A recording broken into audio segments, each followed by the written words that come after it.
বিএনপির ফখরুল ইসলামকে বলতেছি, ধর্মান্ধ তুমি, ধর্মের দিকে অগ্রসর হও, নাস্তিকের মতো কথা বলো না। মূল থেকে মৌলিক, সেখান থেকেই মৌলবাদ। মূল হচ্ছে কুরআন, মূল হচ্ছে হাদিস, মূল হচ্ছে আল্লাহ, মূল হচ্ছে কুরআন, মূল আমার রসুল। সেই মৌলবাদ তোমরা উৎখাত করবা এত সোজা? তোমরা মৌলবাদী উৎখাত করবা বাংলার দরজায়, আর বাংলার মানুষ আঙ্গুল চুষবে বসে বসে। প্রত্যেকটা মৌলিক বিষয়, নামাজ, রোজা, হজ, জাকাত, ইসলামিক বিধানগুলা ফরজ, ওয়াজিব, সুন্নাত, মুস্তাহাব আপনি মেনে চলেন, বুঝে হোক বা না বুঝে হোক আপনি মেনে চলেন।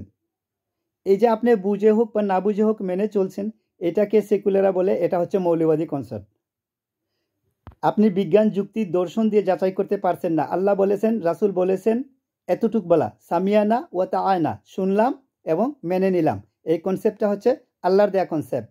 এটা যখন আপনি বাস্তবে আমল করতে যাবেন, তখন কাফের, ফাসেক, জালেম, মুশরেক, মুনাফেক এবং মুরতাদ, ইসলামের শত্রু যারা আছে সবাই বলবে এই কনসেপ্টটা মৌলবাদী। মৌলবাদীরা ক্ষমতায় আসে নাই। ফখরুল সাহেব তুমি শুনো, মৌলবাদী কে? মৌলবাদী খ্রিস্টান মৌলবাদী, বৌদ্ধ মৌলবাদী, না মুসলিম মৌলবাদী?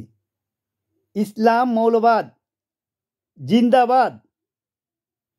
আমরা ইসলামে বিশ্বাসী, আমি মুসলমান, আমার মূল ঠিক আছে, আমার মূলকে বাদ দিয়ে রাজনীতি করতে পারি না।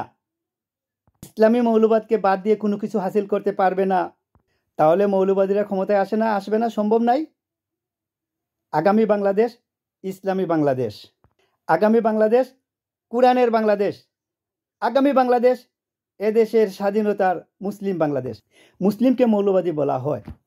মৌলবাদী শব্দটার আসল অর্থটা কি? মৌলবাদী হলো সেই ব্যক্তি, যেমন ধরেন